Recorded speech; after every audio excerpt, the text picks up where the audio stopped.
আমার কবরে এক মুঠো মাটি দেওয়ার জন্য হলেও একটা মানুষ চাই, যে নিঃস্বার্থভাবে কোনো স্বার্থ ছাড়াই আমার পাশে সারা জীবন থাকবে, আমাকে ভালোবাসবে এবং বিয়ে করবে। আমি একটা এতিম মেয়ে, পৃথিবীতে আমার আপন বলতে কেউ নাই। আমি যৌতুক দিয়ে বিয়ে বসতে পারবো না। আমার কবরে মাটি দেওয়ার জন্য হলেও একটা মানুষ চাই। আমার নাম জোনাকি আক্তার, আমার বাসা সিলেট হবিগঞ্জ। আমার মা বাবা কেউ বেঁচে নাই, আমি এই পৃথিবীতে একদম এতিম। আসসালামু আলাইকুম আপু। ওয়ালাইকুম আসসালাম ভাইয়া। আপু কেমন আছেন? আলহামদুলিল্লাহ, আপনি কেমন আছেন? আলহামদুলিল্লাহ ভালো আছি আপু।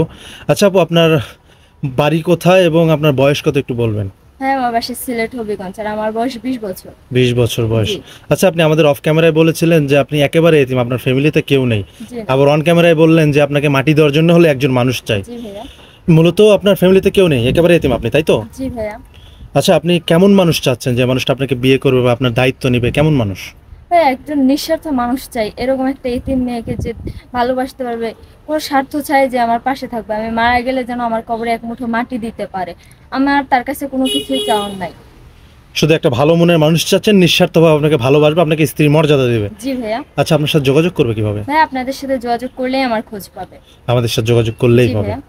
সুপ্রিয় দর্শক, এই মুহূর্তে স্ক্রিনে একটি নাম্বার দেখতে পাচ্ছেন, এই নাম্বারটি চ্যানেল কর্তৃপক্ষের। এই নাম্বারটি জোনাকি আপন না, এই নাম্বারে হোয়াটসঅ্যাপ ইমো খোলা আছে। যদি কোনো ভাই জোনাকি আপুকে পছন্দ করে থাকেন, অবশ্যই একটা স্ক্রিনশট মেরে আমাদেরকে পাঠিয়ে দিবেন। আমরা জোনাকি আপুর সাথে যোগাযোগ বা কথা বলানোর ব্যবস্থা করে দিব।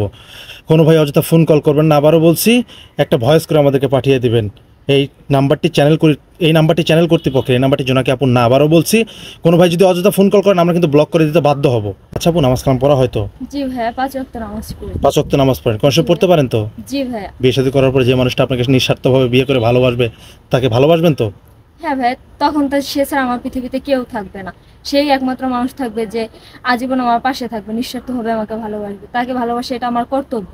এটা আপনার কর্তব্য। জি ভাইয়া। আচ্ছা, যদি কোনো ভাই আপনাকে বিয়ে করে তার নিজের গ্রামের বাড়িতে নিয়ে যেতে চায়, বা যদি কোনো প্রবাসী ভাই বিয়ে করে বিদেশে নিয়ে যেতে চায়, আপনি যাবেন তো? জি ভাইয়া, অবশ্যই যাব, কেন যাব না? সে তো আমার স্বামী হবে, স্বামীর প্রত্যেকটা কথাই আমি শুনে চলবো, বাধ্য বউ হয়ে থাকবো। বুঝতে পেরেছি। আপনাকে বিয়ে করার পর আপনার তো কোনো পিছু টান থাকবে না, কারণ আপনার না ফ্যামিলিতে কেউ নেই, আপনাকে একেবারে এতিম।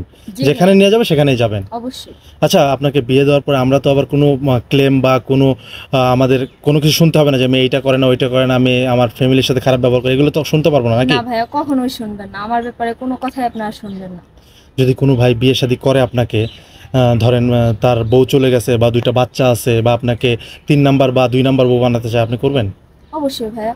আমি ওই যে বললাম, এই দুনিয়ায় আমার আপন বলতে কেউ নাই। আমার কবরে এক মুঠো মাটি দেওয়ার জন্য সেই মানুষটা যদি আপনার 3 বাচ্চার বাবাও হয়ে থাকে, আমার কোনো সমস্যা নেই। তার 3টা বউ থাকুক, আমার সমস্যা নেই।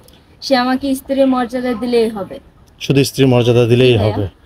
আচ্ছা ঠিক আছে আপু, ভালো থাকবেন। আমরা আপনাকে আপনার মনের মতো একটা মানুষ যোগাযোগের চেষ্টা করবো। আসসালামু আলাইকুম। ওয়ালাইকুম আসসালাম ভাইয়া।